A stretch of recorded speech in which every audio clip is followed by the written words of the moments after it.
Welcome, ladies and gentlemen, to the monastery, the open bar of the internet, the world's greatest shit show, and the place where we, the good brothers and sisters of this most holy of temples, seek enlightenment through the drunkest, craziest, and most batshit ways possible. I am your one and only gaming monk, better known as Mildra, and with me I have a returning good brother to the temple, coming to us from Lionwing Publishing, who's been on a fucking tear over the last few weeks. Soon to grace us with the English version of the Shin Megami Tensei RPG, Tokyo Conception, the one and only Bradley Halestrom. How you doing today, man? Mildred, I am good, sir. Thanks for having me on. I'm excited to talk about SMT. It has indeed been a wild 4 weeks for Lionwing. Mm-hmm. So before I get into it, I should dive a little bit into your history with Megaten. Did you first get introduced to Megaten as far as the games through mainline SMT, through Persona, through any one of the other spin-offs? Because dear lord, there's a lot of spin-offs. Where was your entry point? Yeah, so my entry point was actually Persona 2.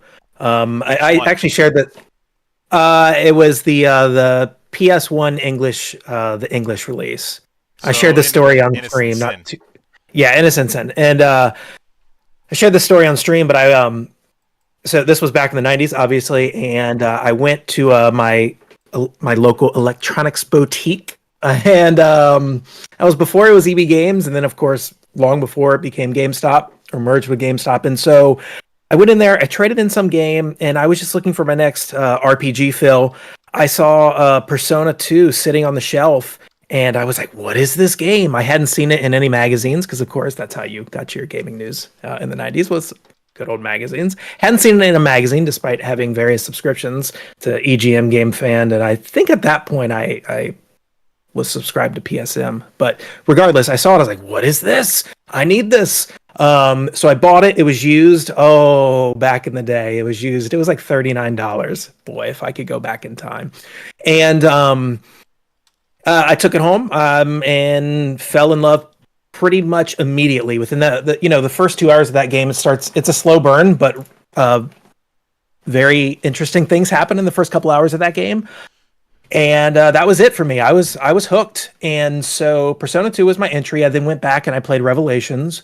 And then when the PS2 era came around, obviously I got Nocturne and all that good stuff. But honestly, my favorite SMT game is not a mainline game, although I like Nocturne a whole lot. I like 4. I like 5. I really love Digital Devil Saga, so that's kind of my go-to SMT-related series, and I love Soul Hackers. So Soul Hackers was actually one of the first games I ever imported for the Sega Saturn. This was well after the Saturn had come and gone, but so I've got a multifaceted history with SMT and its various offshoots. Yeah. So working on Tokyo Conception was a bit of like a boyhood dream would be like leaning into it a little too much, but certainly this was one of those moments where if I could go back and talk to like 13-year-old Bradley would be like, no way, get out of here. You're not doing that. That's too wild. But here I am. Mm-hmm. I will admit that I have been pushing as hard as I can to for the day that we can get a DDS bundle in HD, because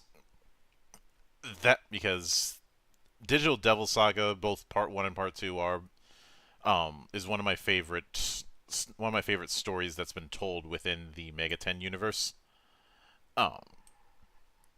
And honestly is a very good encapsulation of the genre straddling that Megaten has done since the word go. Yeah, I agree. I think Digital Devil Saga is like peak Shin Megami, and also damn, that game is stylish. It is just like aesthetically pleasing. Like those character designs are so good, so good. Yep. Although these days I always get a bit. I will admit I get a bit of a thrill seeing somebody who's only played Persona try and play the mainline ones and get humbled very, very quickly. And I'm sitting here going, first time? Yeah. I love the mainline Mega 10 games, but sometimes that love is one-sided. Yeah, it's interesting. Although, obviously Persona, like I said, got me into the series.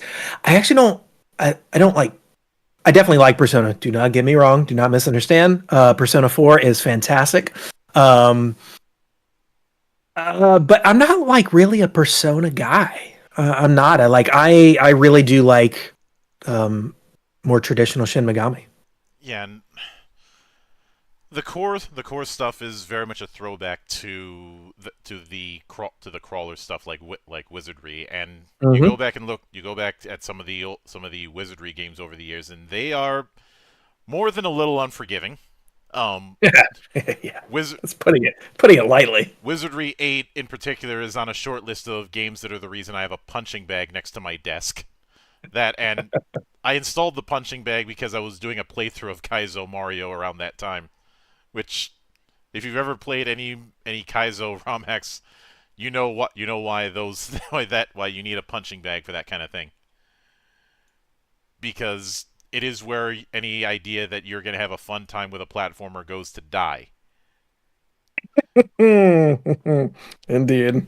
But now, as I understand it, Tokyo Conception has been running in Japan for a few years, long enough that it's gone through several editions. Is that accurate, or did I get the wrong info on that?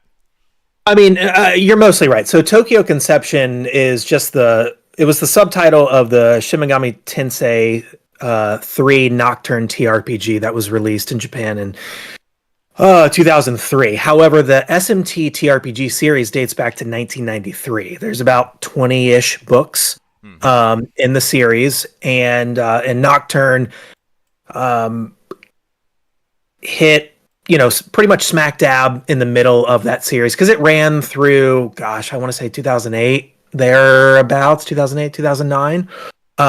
It's been around for a while, but there hasn't been a new release in the series since the late 2000s. So Tokyo Conception itself, yeah, goes back 20 years, but the series itself goes back 30. Which is really cool to work on something with as much lineage as this series does. I mean, to work on anything Shin Megami and for this to be our first IP-based product is in and of itself awesome. But then to also be working in a series that has such deep roots is even more interesting. Because the series has evolved obviously since 1993. Mm-hmm. The Nocturne system is I want to say the third edition. And so it really built upon the previous iterations of the game. And while there is one last edition that comes after the Nocturne rule set, it's really interesting when you dig into a game that is that old by itself, but then it is also playing off of a rule set and foundational elements that had been laid 10 years prior to its release.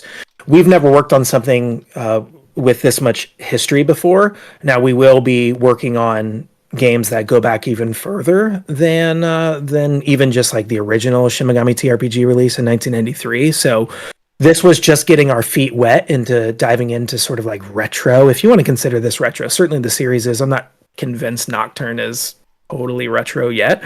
Or maybe I'm just old and time moves more slowly for me now, and 20 years is totally indeed retro regardless. I I've never referred to any game that I've covered as retro, mostly because I since the term is so malleable, I don't, and it's more a state of mind slash person to person thing. It's not consistent enough for my liking. Even though I play a lot of old games, I've always considered myself more underground than retro, but that's just me. That's fair. That's totally fair. Um, but yeah, so it was cool to dig into something this old. Honestly, what was even cooler is the fact that despite the game's age, damn, this game really holds up. Like Takita-san, the designer, Mm-hmm. who wrote this game and who wrote the vast majority of all of the SMT TRPG books, minus the first two. But it speaks to his design pedigree. I mean, the guy now is, I think he's in his 60s, and he's still designing games. So like this book comes from a designer who just knows how to create such rock solid games that they really withstand the test of time. And I know, like, saying something withstands the test of time sounds like kind of like a marketing buzzword, catchphrase, whatever, but we didn't have to go into Tokyo Conception and change anything. We could have, but we didn't need to. It really still holds up very well. And so when we got in there and we started looking at this thing and saying, okay, are we going to remake this, or are we going to remaster it? Like, are we going to release this pretty much as it is and just kind of bring the visual presentation into the modern era, but leave everything else as it is? It was a pretty easy question for us to answer. And it was like almost an immediate, no, we're not touching anything in this game because it's exactly what it needs to be. Now, with that in mind, obviously one of the big questions that has to be asked, and it's one that's gonna have an obvious answer, but could someone jump into Tokyo Conception with little to no knowledge of either Shin Megami Tensei in general or Nocturne specifically, and be able to adapt fairly easily? I think when I was writing the press release, one of the bullet points that I had was that this is a book for everyone, and that no knowledge is needed of Shin Megami to enjoy this book. Certainly, you will maximize your enjoyment if you are familiar with the SMT brand in the IP, and you'll get even more out of it if you have played and you're familiar with Nocturne. But those are not prerequisites to jump into this game. In fact, Takeda knew his audience. So, when he designed this, it came out in 2003, started designing it in 2002. It's not like there was like this huge Renaissance era of TRPGs in Japan. So, he was making a book for the few people who were playing RPGs at the time, but he was primarily making it for A, those who had played the video game, but also B, those who maybe hadn't played the video game, but saw that this was based on a video game, had played other video games, not Nocturne, but were interested in using this as the entry point into the genre or the medium of TRPGs. And so with that in mind, you can feel that when you jump into Tokyo Conception, it becomes pretty evident within just the first couple pages that you don't need to know this universe to enjoy it and to get right into it. In fact, two of our folks in the actual play had never played Nocturne. Now, I think they both went out and grabbed a copy of Nocturne HD in preparation for the AP. Featuring Dante from the Devil May Cry series. Sorry, I had to. But neither one of them got through the whole game, and I'm not even sure that one of them ended up getting around to playing the game despite their best intentions to, and loved their time in the game. So, no, you don't need to play Nocturne or any Shin Megami Tensei game before jumping into Tokyo Conception. You'll have just as much fun jumping in blind as you would. Maybe not as much fun, but you're still going to have a lot of fun as someone who's coming at it intricately aware of all of the nuances that SMT has to offer. Now, obviously, this is not your first rodeo in my temple, and I think I've talked with you in the past about one of my concepts of all roads lead to Rome, and what's meant by that. Because I know I've brought that up with you at least once. You have. So I am kind of obligated to ask what the Rome is in terms of the core resolution mechanic for Tokyo Conception. Yeah, sure. So you're mostly rolling 2d10. You're treating one of the dice as the 10s digits. The other one is the 1s digit, with the result of 0 being 100. And the goal is to roll under a target number, which usually depends on your stats. So other things check. It is. Other things will affect that, like status ailments and buff spells and whatnot. But yeah, it's a percentile check for sure. Yeah. which, given the popularity of Call of Cthulhu in Japan, that isn't too much of a surprise. Um, Absolutely, especially I at the time. I know I say that when at the same time I've also talked about the fact that so many Japanese tabletop use D6, but like I said, Call of Cthulhu was really I'd say even now the big one of, if not the biggest, imported TTRPGs is Call of Cthulhu. Um, Oh no, I mean it's not one of, it is. It is yeah. still the biggest imported TTRPG. In fact, there the Japanese TTRPG space is in a really interesting place because if you're not making a Cthulhu supplement, you're not selling a lot of copies of your game. There will always be exceptions to the rule, don't get me wrong. But I've talked to so many designers that are like, I get demoralized about making my own stuff because I know that I could just go make a supplement for Cthulhu and I could sell 10 times of what I'm going to make, something original, despite what I'm going to make original being exponentially more interesting creatively than, the 2000th Cthulhu supplement to come out this year. But that's how strong that brand is right now. I mean, it's the number one played TRPG in Japan, and that's domestic or imported. Mhm. Now, with with that in mind, one of the one of the big things that is brought up in, or rather that was brought up when I was doing my own research, is the plus turn effect that's been in the games for the longest time. Hit somebody's weakness, give yourself an extra turn. Yep. Obviously, it would be very tricky to do that in a TTRPG because that's a one-way ticket to Stunlock City, and even in the video games, it's a love-hate relationship. Um, does Tokyo Conception have something similar to it, or is it deciding to go in its own direction?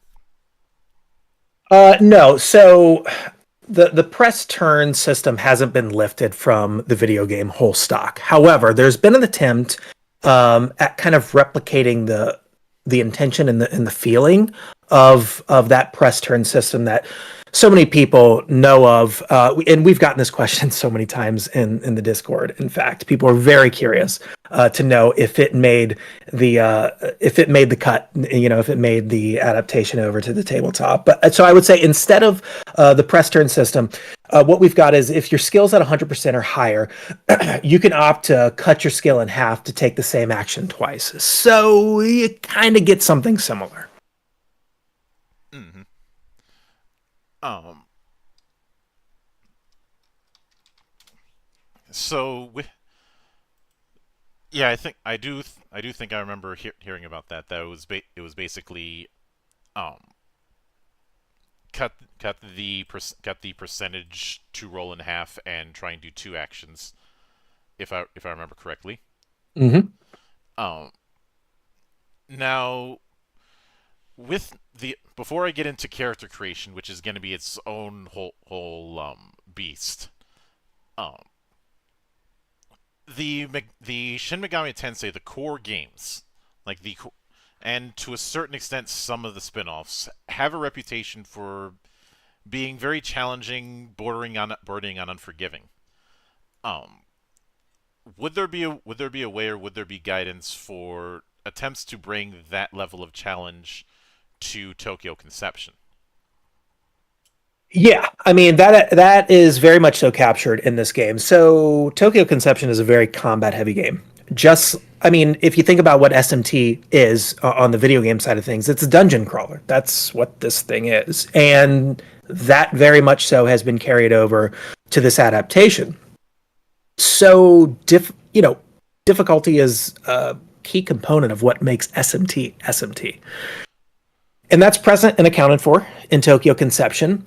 Um, there are so many stat blocks in this game that are given to the GM to either take whole stock or to tweak, to tailor fit their group's needs and the type of experience that the group is looking for.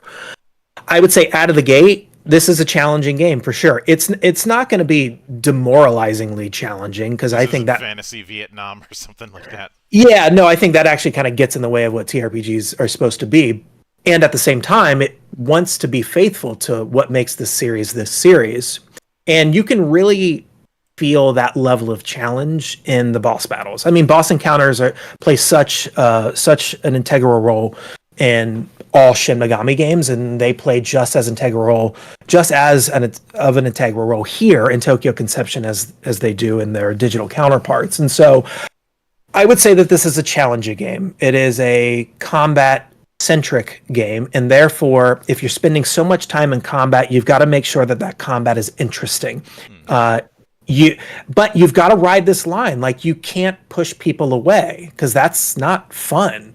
And at the same time, it can't be too easy because A, that's not fun either, but also B, that's not what Shin Megami is. And I think Takeda-san has really found a nice balance of ensuring that players are really going to have to strategize to get through even just your regular kind of run-of-the-mill, quote, random encounter. But certainly when they come up against that boss, that's not going to be an easy achievement to accomplish at all.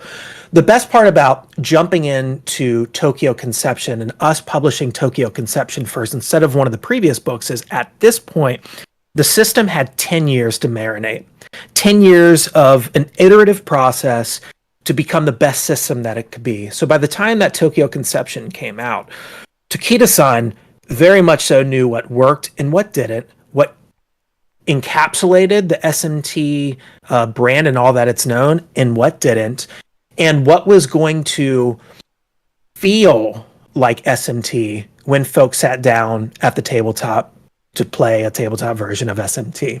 And so we had a bit of an advantage kind of jumping in and publishing a book in the middle of the series because a lot of the kinks had already been ironed out by that point. There had been a decade of trial and error at that stage. You know, and the first two editions of the book are not super great. I mean, the first edition especially is rough, capital R rough. And talking rough like Call of Cthulhu First Edition box set rough.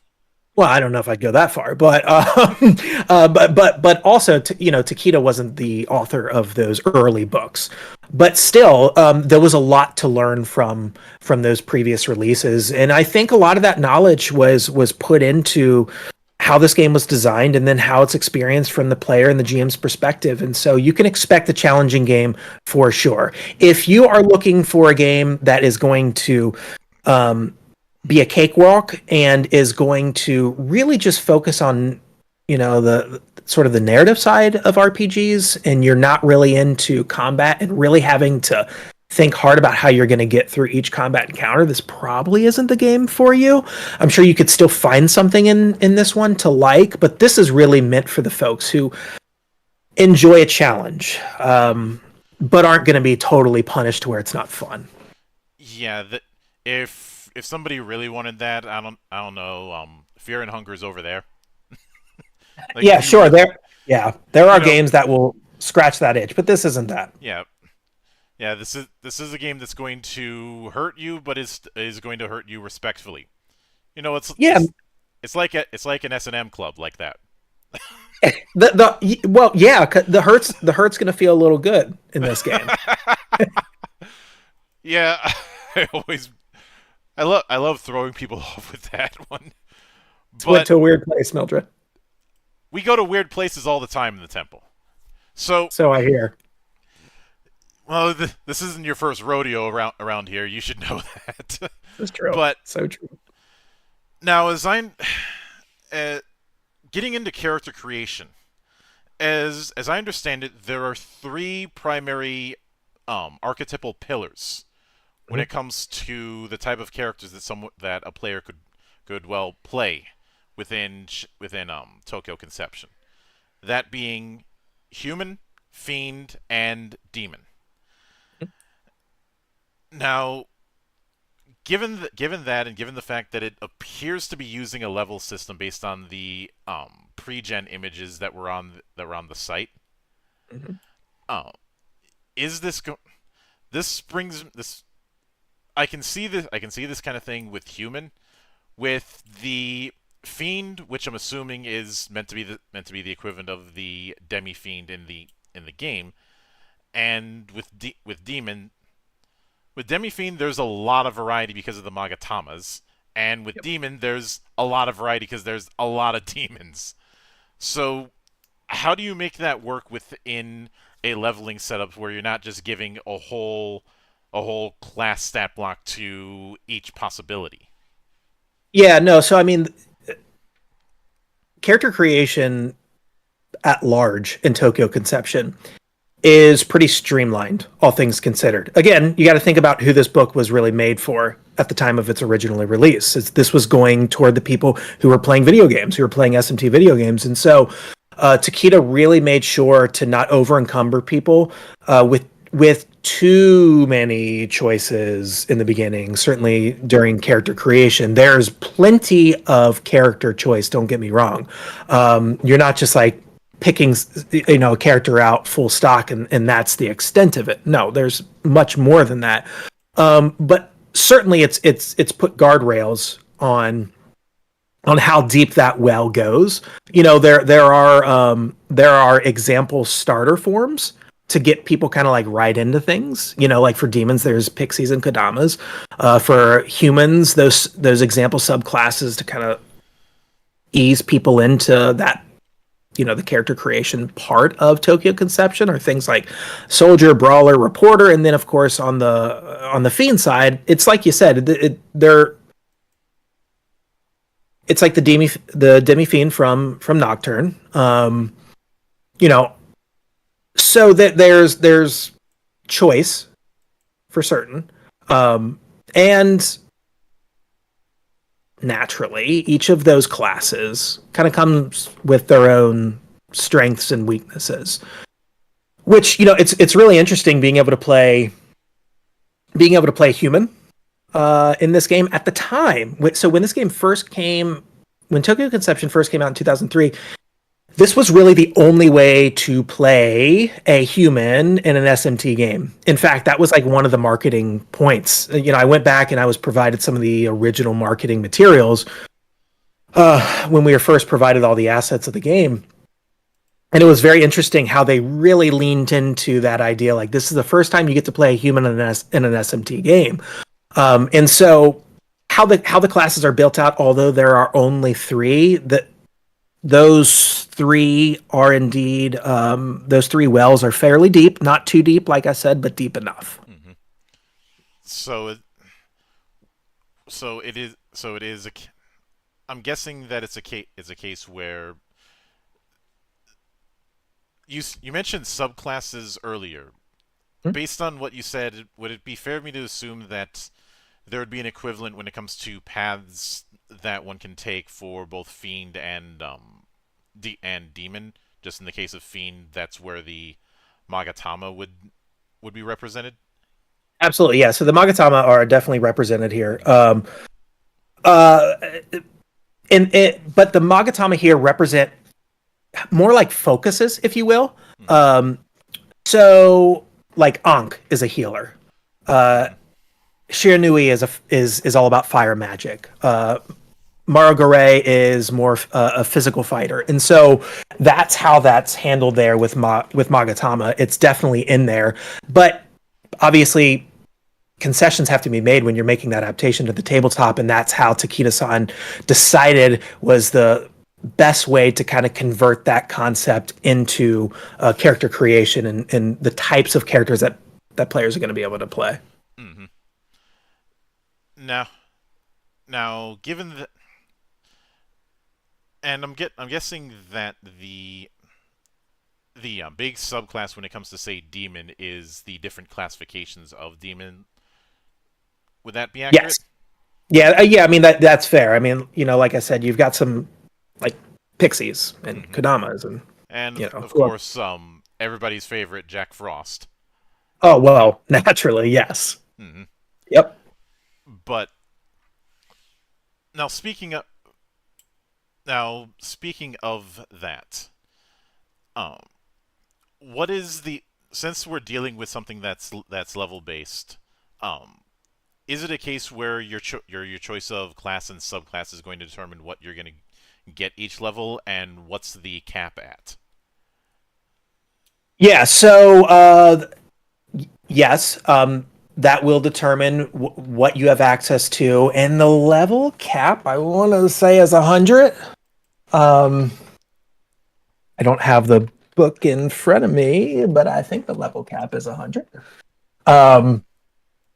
So, which speaks to something interesting, in that this is the first game that we've really ever published that's meant for longer term campaign play. I mean, you know how Japanese TRPGs are; they're mostly one shot games, and you can do that here for sure. But that isn't what the game is necessarily going for, and it really encourages you, as even seen in the level cap, to stick with a character and see it through, over a long period of time.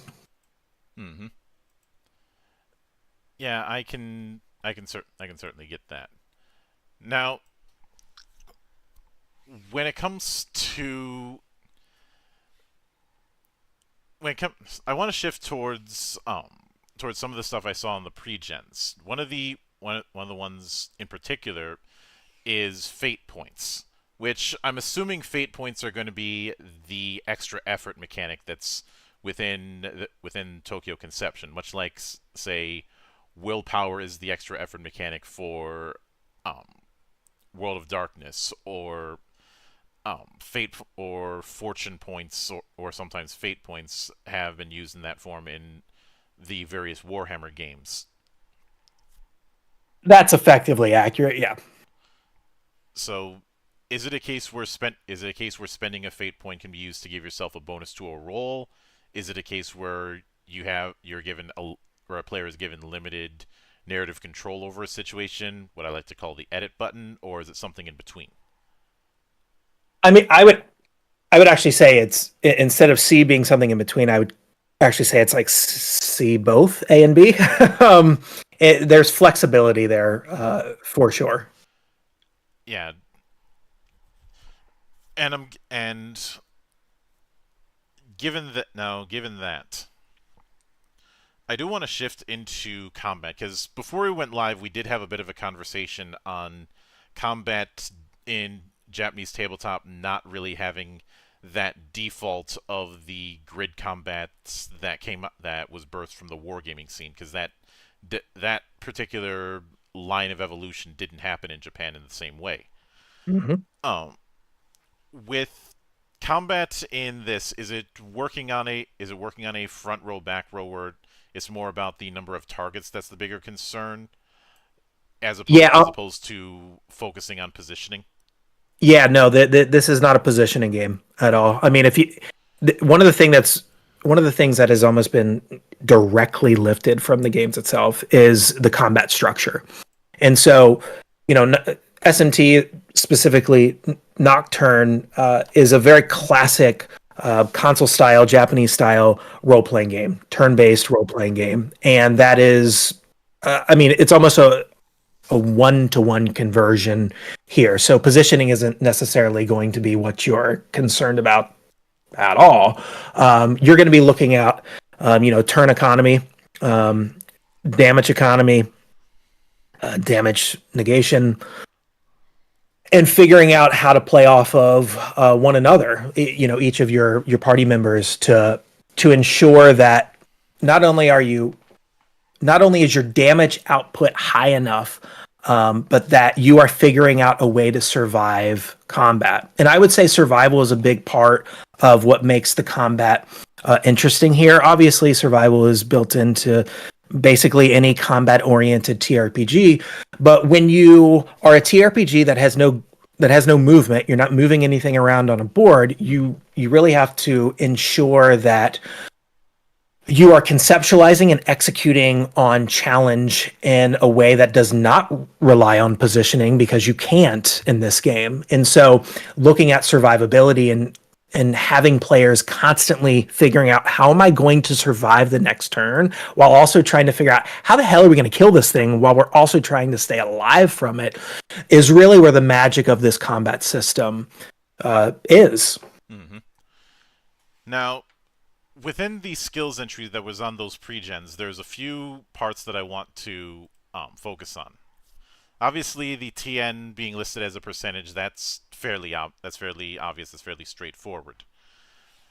The first thing I wanted to ask on is the concept of power. Is that a case of how much damage? Is there some sort of power table like in Sword World? How does that work out? I don't know about there being a power table. I'm flipping through the book in my mind, and um, I mean, you're really looking at kind of raw damage output when thinking about power. Mm-hmm. Obviously, tables and stats are involved in that. In fact, this game, we were talking about character creation before. I didn't mention it. This game actually has maybe a little bit more math up front. Well, certainly more math up front than any game we've ever done. Not that that's saying a lot because we haven't done a ton of crunchy games. I'd say up This until is this point, the crunchiest you guys had done up to this point would be Convictor Drive. Victor. Yeah, yeah, and that was that was light to medium crunch. This is definitely, I would say, medium to heavy crunch, not Mm-hmm. total heavy crunch, but there's definitely math involved, and there are tables to consult for certain.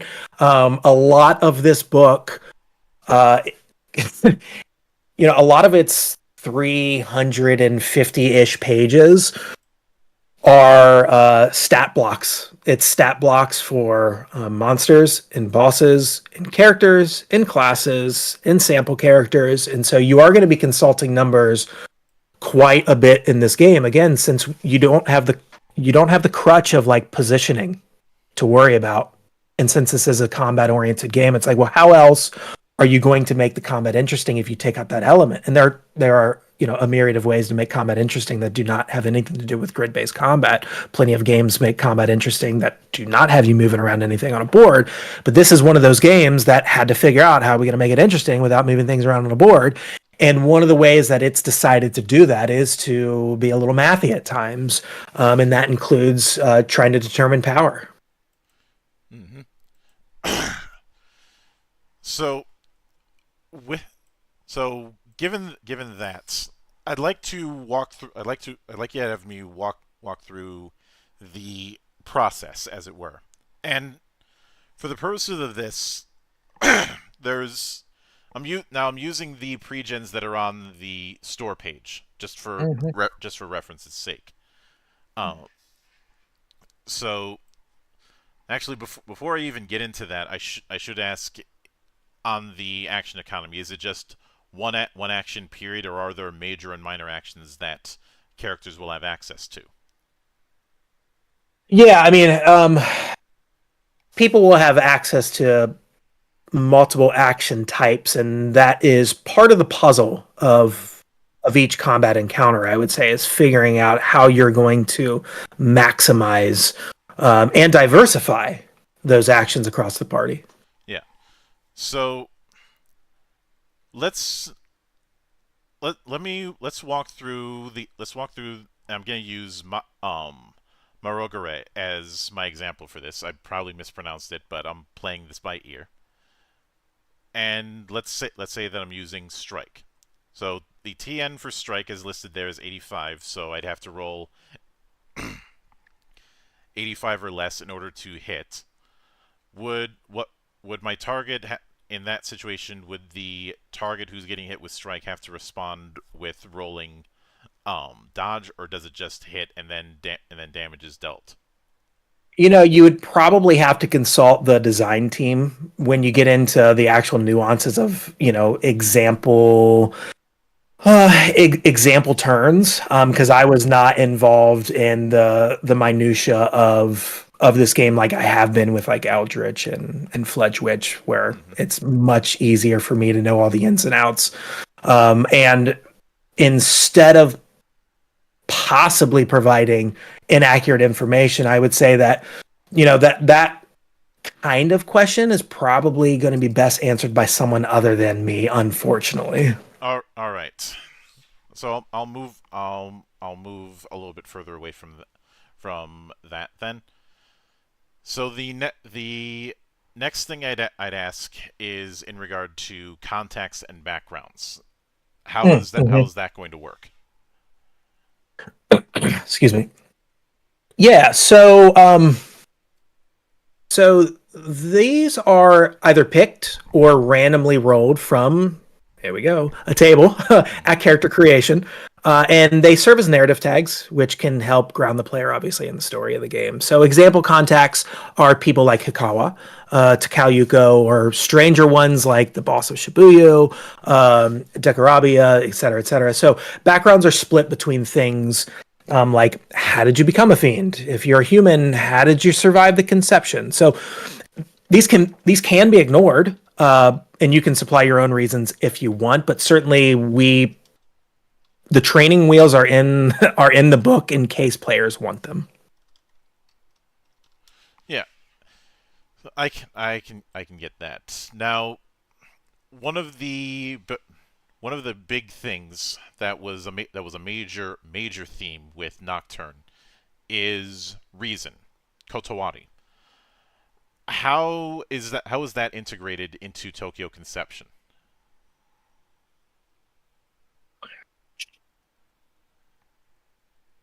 Consulting my notes real quick to see if I have anything that I can quickly pull up on that, and I don't think I do.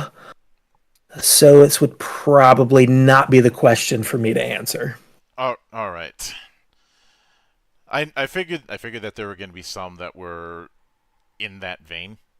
So Yeah, yeah, and at this point in Lion Wing, it's funny seeing our seeing our story arc because there was a time when I was in the trenches on every project, and now when we've got almost 6 books happening concurrently, I no longer get the luxury, and sometimes I no longer get the joy of being on the ground level anymore because it really at this stage I'm kind of filtering into a project manager role more than anything.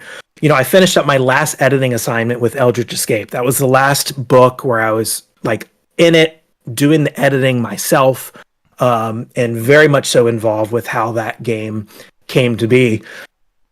And now that's unfortunately no longer part of my role. So yeah, when it comes to the questions where you really get into the nitty gritty, I wish I could answer them for Shin Megami, but this was a massive project and one that I couldn't be in the weeds on.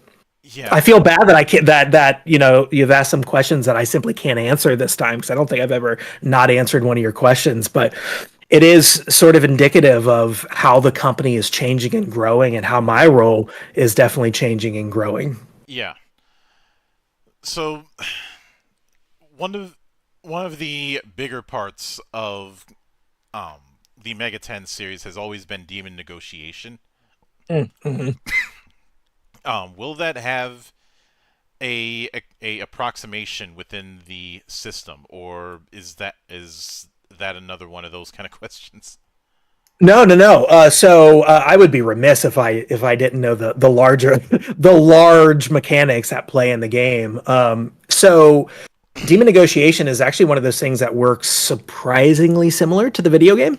There were not a lot of things that had corners that had to be cut to make it work on the tabletop. So negotiation is handled by a flowchart. Yet again, like I said, there's lots of tables and charts in the book, and this is one of them. So there is a flow chart. Your negotiating, position is determined by whether the talk skill you use to start the conversation is effective or not, whether your reasons are aligned or not. And then the demon will demand something from you, like your HP or Maka, whatever. And then you decide whether or not you want to pay it. And then you make a negotiation check based on that. You move positions on the flow chart based on whether you met the demand and succeeded or failed on the roll. And one failure might not derail the conversation, but too many, and you will fail the conversation, and the demon will either, just like in the game, will either attack you, kind of get fed up with you and attack you, or just say like, fuck it, I'm out of here, and then leave the encounter altogether. Well, sometimes demons, even if you give them what they ask for, they'll laugh at you and go, "Ha ha, you sucker, you shouldn't be trusting a demon, idiot, and then leave, and you just are short one item or some mocker or something. Is that a possibility in that system? It totally is, and I'd be disappointed if it wasn't. Because if it was a case where you'd always get the demon on your side if you did that, um, then it would be a little bit predictable. Well, yeah, Whereas, and just because the conversation, I mean, it's just like in the video, in the video game counterpart. Just because the conversation is seemingly going well doesn't necessarily mean you're not going to get attacked, and doesn't necessarily mean that they're not just going to get fed up with you. So there is a level of unpredictability to it. Certainly, the player has to know that they're being rewarded for doing something right in the negotiating part of the combat. And so you don't want to throw too many curveballs at the player, because you need them to feel empowered by making the right decision. But the possibility is always still present. hmm now I've tried my hand at doing something that was SMT like, and there was always one mechanic that was a significant roadblock when trying to assess, Mm. and that is fusion, Yes. which is one of the core things with the franchise, arguably since day one. And it's Hmm. one of those things that works very easily in a video game, but trying to do that in a TTRPG has a bit more math than is necessary. And hell, even trying to do fusion in other games tends to have long paragraphs of how it's supposed to work. So with fusion, is there an equivalent, or is it one of those play by ears kind of thing? No, so this is another one of those systems that what Takeda-san expertly adapted to the tabletop. And fusion, negotiation, the affinity system, and the press turn mechanic are probably the four things that we've been asked about the most, because they are such pillars of what makes SMT SMT. And so for fusion, it works similarly how it does in the video game. So you pick two demons, you consult the chart, you figure out the level, and then you get the resulting demon. So for instance, when Kakatsuchi is full, you can also do sacrificial fusion to enhance the level of the demon produced. So element demons and Mitama demons provide unique fusion benefits, and also, the curse status ailment can affect what demon is produced from that fusion. hmm And speaking of that, there's always been the phase system, whether it be the phases of Kagetsuchi in this, or the moon phases in a lot of the mainline games, or the amount of solar data in Digital Devil Saga. This is a concept that's always been present of them being weaker during new moons and stronger during full moons. Is there something like that within the system, or is that not the case? There is not. I'm like reaching into the back parts of my brain. There is. I don't believe that's present in the game.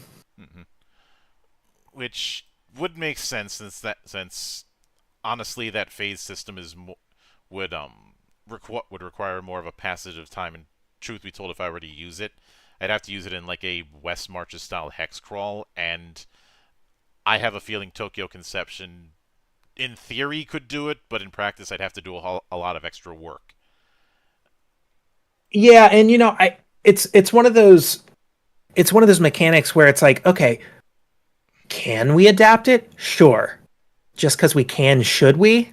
And I think that's where Takeda decided I could, but I don't think I should here. And the game does, okay. Yes, it's a little mathy, it's a little crunchy, but at the same time, it's really a pretty streamlined game to get folks right into the playing. And so Takeda's done a really nice job of ensuring that he gives folks enough mechanics to play with without bogging them down with shit that doesn't need to be there. Yeah, and I can definitely see that, since you look at some games, and say for equipment, they want to put in all this extra stuff that is going to be very situational. I'm looking right at you, 5 foot rope, and the games that are anal about having the right amount of torches and lanterns, you know how it goes. And I don't see anything like that in Mega 10 because that's not going to be what's important. Yeah, I mean that's exactly it. At some point, you when you get to the cutting room floor, you got to determine, okay, am I keeping stuff in because it's meaningful to the game, or am I keeping stuff in because I need to bloat the mechanics to make it look like I'm a more effective designer than I am? You know what I mean? And We so, had enough. We had enough of that kind of stuff in the '90s. yeah, yeah, and although this game was designed not too far from the 90s, a lot of those 90s tropes that I have found just to be asinine in many ways, almost just like complicated for the sake of being complicated, did not make the cutting room floor here. Or those skill lists that are so long to be offensive. And this one of my whipping boys around that time was fantasy. Even though it was both '80s and '90s with them, was Fantasy Games Unlimited.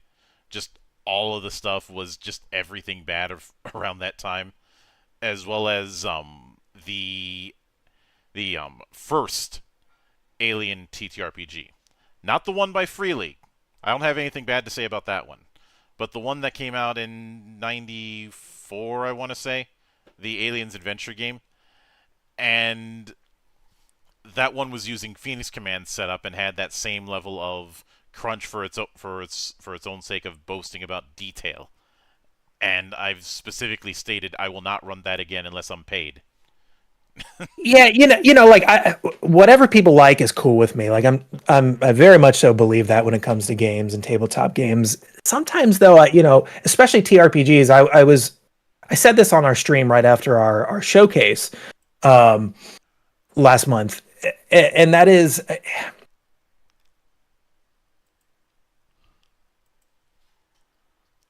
sometimes if like TRPGs are their own worst enemy sometimes. And TRPGs are actually the reasons why TRPGs aren't bigger. So it's like when those types of like just needlessly minute mechanics are in a game, part of me says like, who's this for? Because I'm not sure I know who this is for. It's definitely not me, and I also wonder if who it's for is a big enough audience to justify being there. But also, it can sometimes feel a little like gatekeepery. Like, look at our game and look how complicated it is, and look how most people can't play it. That's not this. It's part of Well, one of the reasons why I love Japanese RPGs, because they're not concerned. The designers generally are not concerned with uh, showing off how great a designers they are. well, that's They also just the want to make fact a that good we game. that a lot of the designers don't suffer from college know-it-allness. Because let's not forget the early days of TTRPGs here in the states. Um, those pioneering folk were college history buffs, and we've all known or met that one person who thinks that because they took a few courses in college on something that they know the entirety of that subject. Yes, indeed. Oh, some of us may have been that person at one point. I'm not naming names, but if you know, you know. And the point is that that kind of mindset can certainly bleed over. I've certainly seen it in certain circles. So you're not off base with that. Now, one of the one of the things that has been advertised for Tokyo Conception on the website is the campaign, um, White Vortex, the mini campaign. Mm-hmm. Now, obviously, I'm not going to ask on the too much in the details, since you no doubt know that as principal, I don't dive too far into campaign books, because I don't want to risk spoiling on the off chance somebody's playing in one of those campaigns and sees this video. So I will simply ask, what can you tell me about the framing setup for White Vortex? So, okay. I'm not going to talk about the framing setup for White Vortex because I don't know how to talk about its setup without spoiling what it is. I guess what I mean by the framing setup is the impetus for the players to get involved. Yeah, and I don't even know if I want to talk about that. And I say that because the White Vortex campaign was distributed to hold on, let me make sure I'm getting my numbers right. Was distributed in a magazine in 2004 in Japan to like 100 people.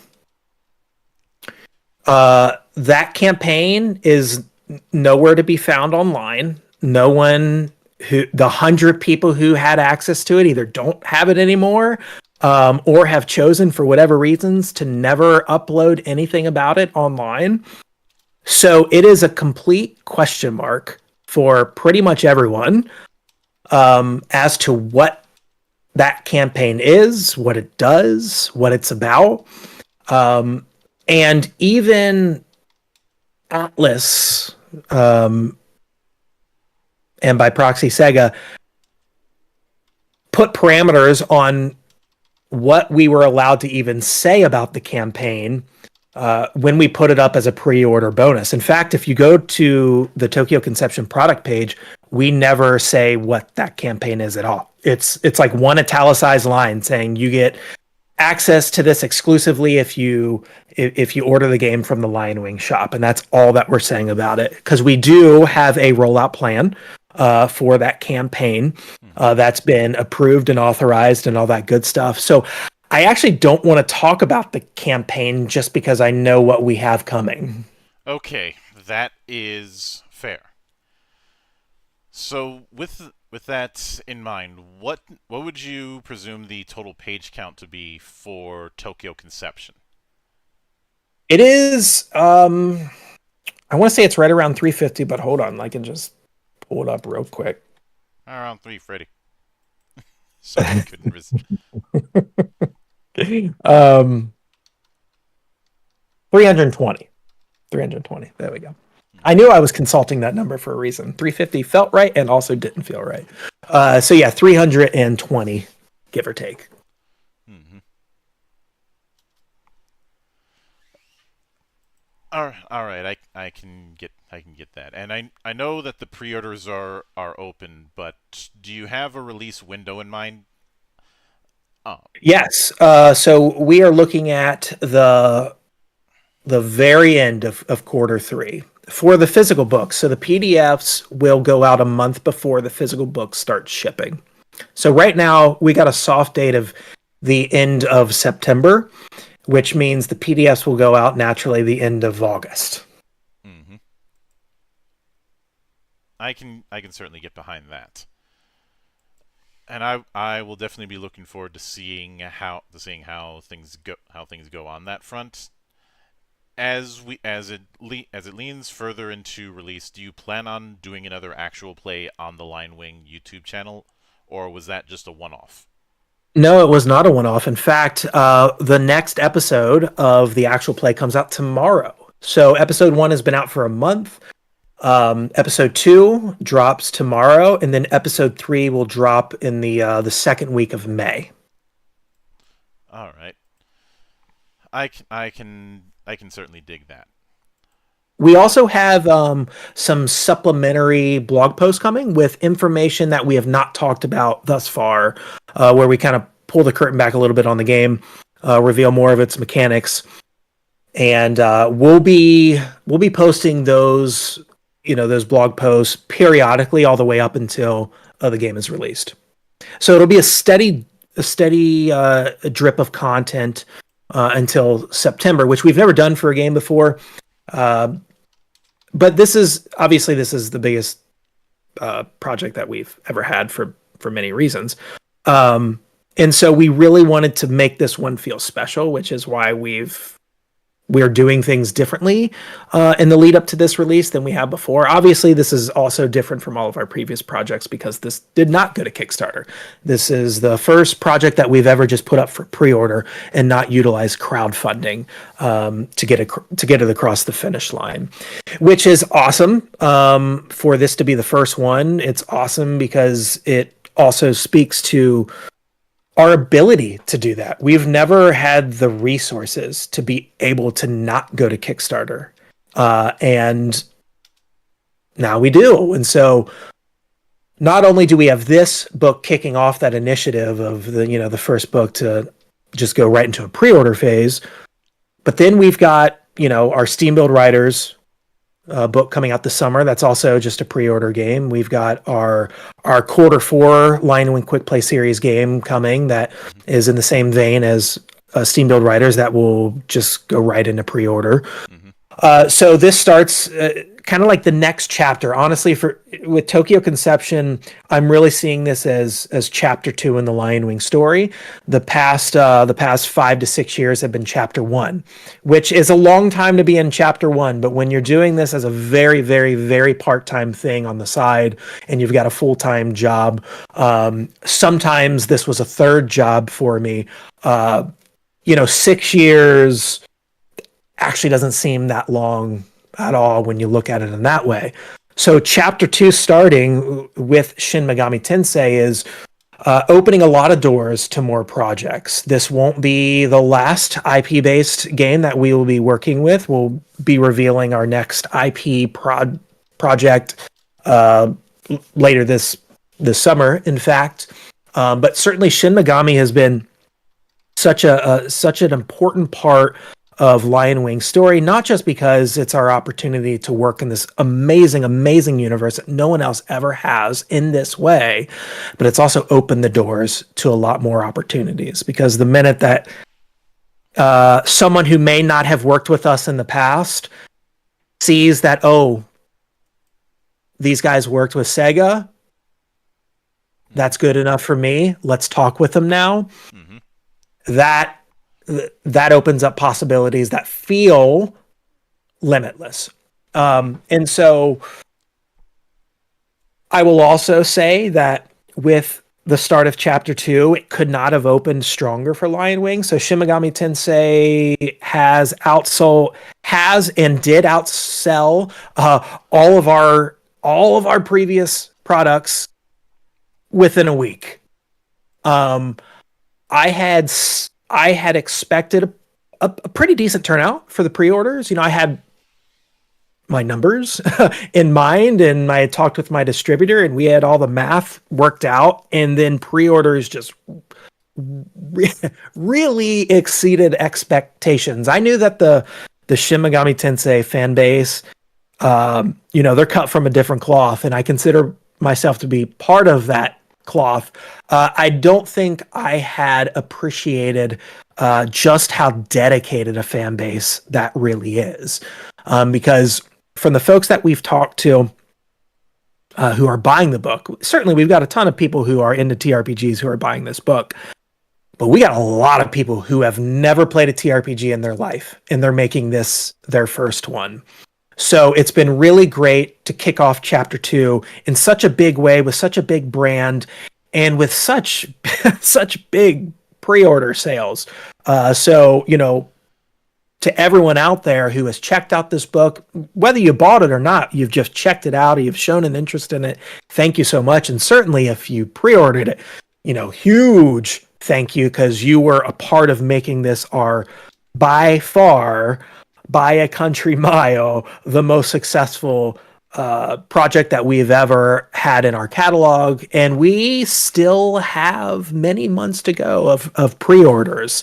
And to top it off, pre-orders didn't even open until like a week and a half ago at Amazon and Barnes & Noble and traditional retailers. So we had we had a bit of an exclusivity window where we told suppliers that here's the on sale date for us, and here's your on sale date. Now, it did take suppliers a little bit longer once they were actually able to put the book up, to get the book up. So there was a bit of a lag right there, but the initial lag was all intentional and in contracts and approved by several parties. So it was awesome to know that we had driven, these huge pre-order numbers just by the Lion Wing shop alone, and we know that that's just like a fraction of people who are going to find this book and then order it. So it's been really cool to work on this project. It's been a project that's been 3 years in the making. We started negotiations on this project in 2021. It took us almost a full year to figure out the rights issues. I know that's not something we've talked about in this interview, and I've talked about it a little bit on my stream, but the rights issues for a 20-year book are not easy to navigate, especially when there are multiple parties involved, and especially when some of those parties and some of those rights holders are no longer even in business. So fortunately, we work directly with the designer Takeda, who has been around the TRPG scene since the late 80s and pretty much knows everyone, past and present. And so he was instrumental in helping us navigate what a mess that copyright situation was to get this book. And it took a long time. So like for it to finally be out there in the wild and pre-orders to be up, just feels like such a sigh of relief, not just because it's performing so well, just because it's like, holy shit. There was a time in this process where I didn't think we were going to get this thing. I didn't think we were going to get the rights, let alone get this thing across the finish line. Mm-hmm. And I will look forward to seeing how it develops.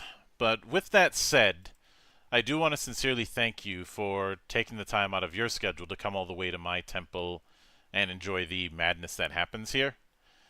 And anytime you see fit to return, the door is always open. As I often say around here, drinking is not mandatory, but it is encouraged.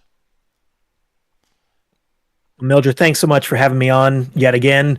This is time like 5 or 6. I don't know. I love coming on here. Love talking with you. You're a historian of the medium, which I absolutely love, especially with these older books that we're getting into publishing and bringing out, in English for the first time. I know that when I talk to you about these things, you have a special appreciation because of your deep roots with RPGs. So I always love coming on here and talking with you, and thanks again for having me to talk about Shin Megami Tensei, the role-playing game Tokyo Conception. Yep.